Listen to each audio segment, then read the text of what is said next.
honey.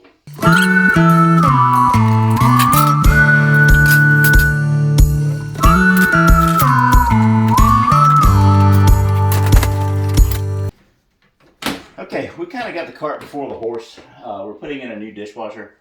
The one in this house has probably been here 27 years and it's dead. It's just nasty. But it's relatively simple.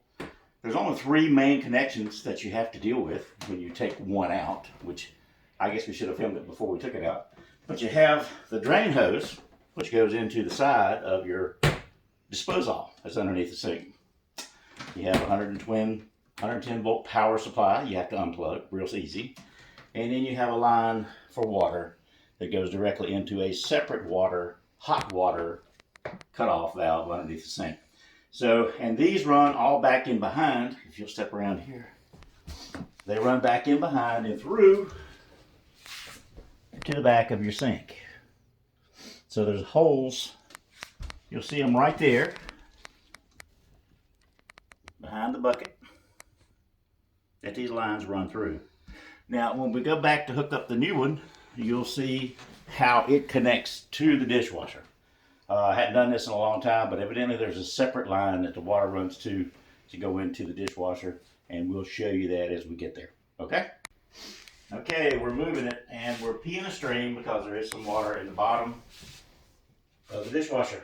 So my helper is actually doing the videoing, so if you will go toward the door and get it open so I can get it out of here.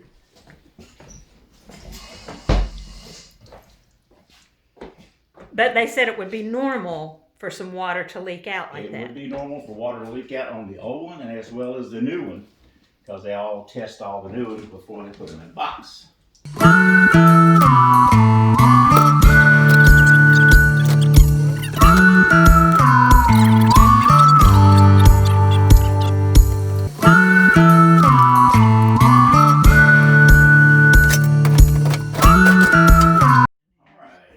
Unboxing the dishwasher.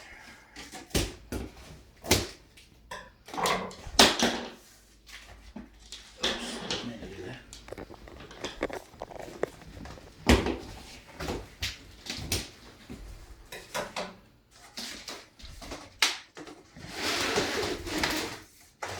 These straps will cut you, so be careful when you take those off.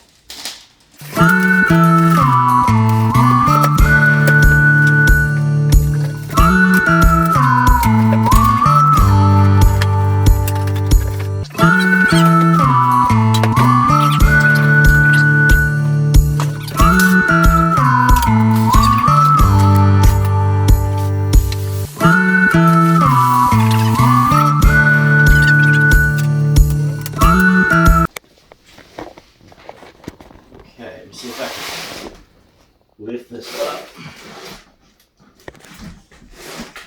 And you drag your foot and pull it out.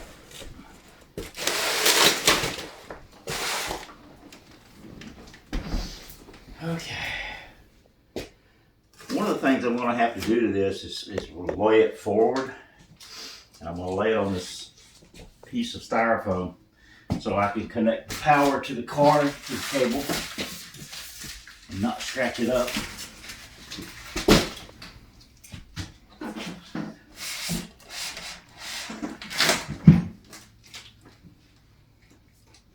One thing too, I'll tell you, when you do buy your unit, keep in mind you do have to have a power cord and you have to have a water line, supply line to go to it. We didn't realize this when we first bought it, and I just got back from Lowe's, went and got the original power cord off the old unit that I had, and had to buy a $21 supply line hose. So be sure and do that, because if you don't, you're going to be in trouble. Okay, the power supply line for this is in the very front of the unit at the very bottom. Kind of an awkward place to get to. It's held by one little screw, Phillips head, of course. You pop it down, and then you've got a black line, a green line, and of course a white line. The green is your ground.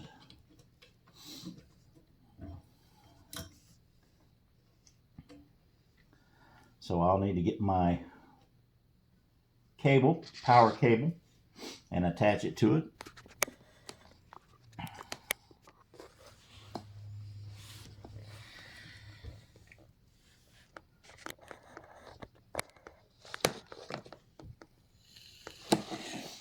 Okay, on your power line, it's best to put a coupler like that to tighten it up to the power box, the junction box. This power supply line's got two gray lines. One can be white, one can be black. It really doesn't matter. Green, you connect it to the other one using a wire nut or just tie it off. In North Carolina, you don't have to have, code does not require that you have to have it hardwired in. So some states do require that. So in this case, you can just use a regular cable with a 3-prong plug on the outside. And what I'm doing here is using the one off the one that we had prior to this one. So it's not hard at all.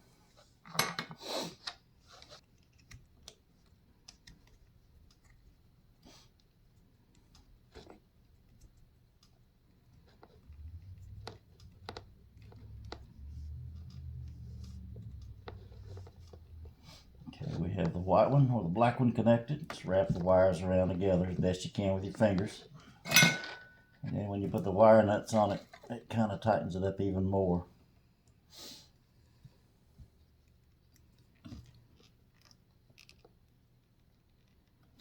Okay. Then put your green and your green together. That's your ground.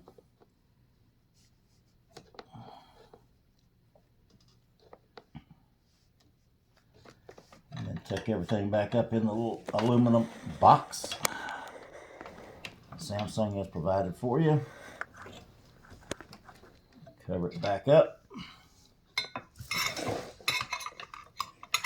And lock her down.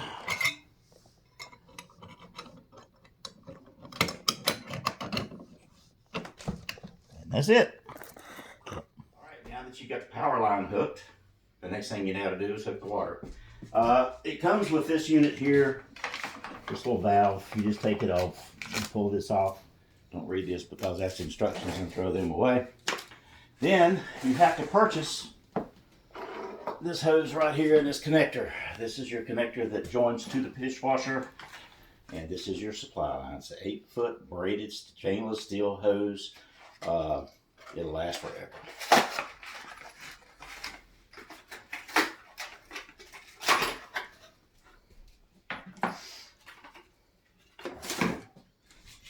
In case you're wondering, our countertops don't look like this all the time.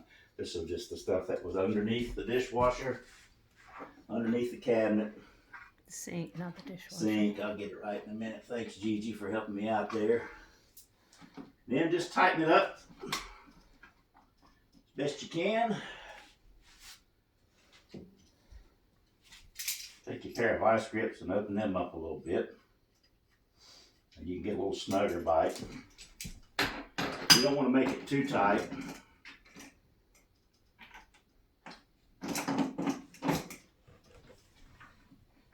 But you do want it tight.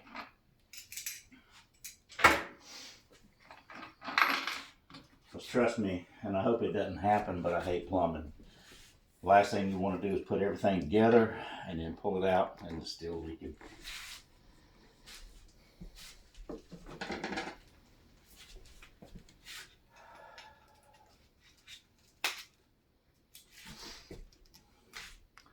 We got an extra one of those. I guess we can take it back. Did one come in the thing? No, they bought one, and they did tell us we had to have a water heat kit. Oh. So, all right, this is a line here that ties to the dishwasher. You'll see the big fitting, and this line here is what goes to the water supply line underneath the house, the hot water line. Under the house or the sink? Under the sink.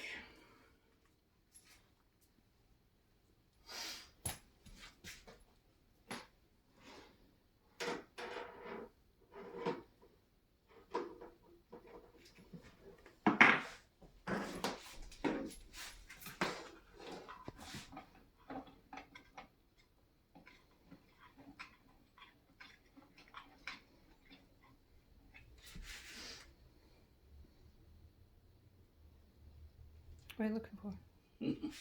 the trusty adjustable wrench that I had here. Here it is.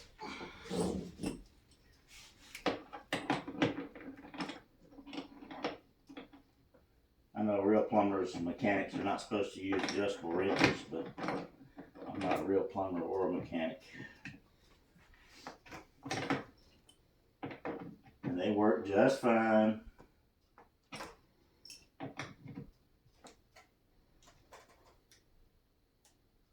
Tight as you can get it.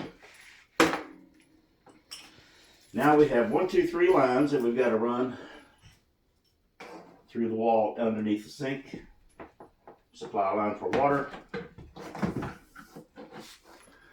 The drain line going to the dishwasher, going to the dispose off, and then the power line. So we're going to get it all set up and try to run it through there now. Just a note, Gigi is going to reline those cabinets because that looks horrible. I'm sorry? I am going to reline that cabinet because it looks horrible. Okay, we've got the unit temporarily put in the hole. Before we finalize everything and get it completely solid and locked in, we're going to check for leaks. And we're going to turn the power on. Right now I'm going to connect the water to the hot water outlet. Or I guess it would be an inlet.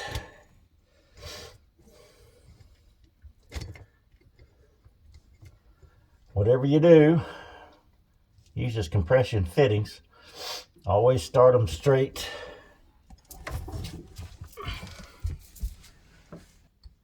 Right to tight, left to loose. Just remember that. You don't have to put a death grip on it, but you want to turn it till it's just really snug and doesn't seem like you have any more room to go. All right, then you turn on the water.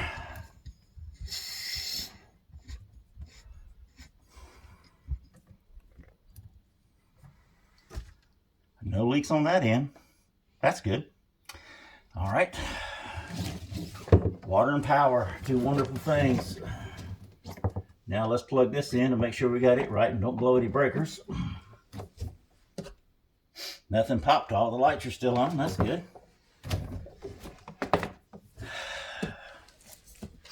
Now, your drain, I don't know if you can see it or not, but right up here at the top of your dishwasher or your dispose off is where your water drains from your dishwasher. Make sure you put your clamp on there.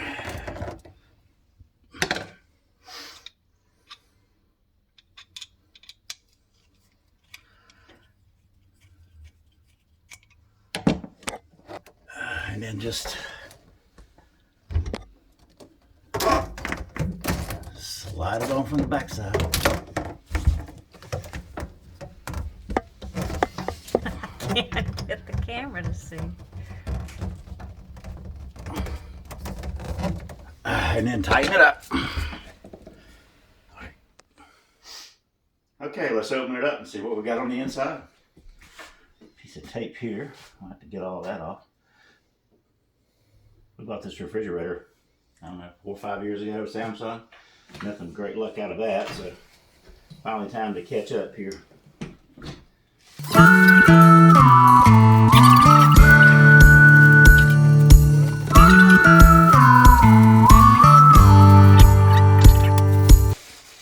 You know, when we bought this at Lowe's, they had a nice little thing in there talking about for $169 you could get it installed. That seemed like a lot of money. Okay, we've got the Samsung tucked in where it needs to be. Now we have to secure it. In the past, what you've always done is you've secured it to the top. It's been like little L brackets. But now with the advent of cabinet tops made out of granite, concrete, and things like that, what they've done is they put access holes here in the sides, and you screw it into the wood from the sides, which actually is a whole lot easier. Makes kind of sense. You do have a couple little rubber plugs. You have to pop those out to access those plugs. And then once you put your screws in, tap these back in there, secure, make them watertight.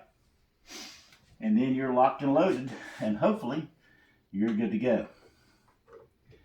The one thing we didn't show you was the leveling process, which, there again, I apologize for that. But you do want to make sure it's relatively level. Okay, appreciate you coming out and watching our video. I'm not coming out, I guess just logging into it.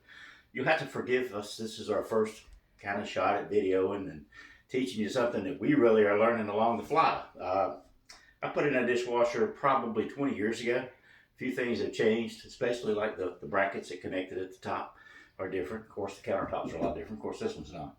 But thanks for watching. Hope you learned something. Pops and GiGi, we're here for you when you need us. Thank you for watching, and subscribe if you would like to see what else we get into. Because there again, we're not afraid to tackle anything. We may not be professionals, we're just cheap. So we do the best we can.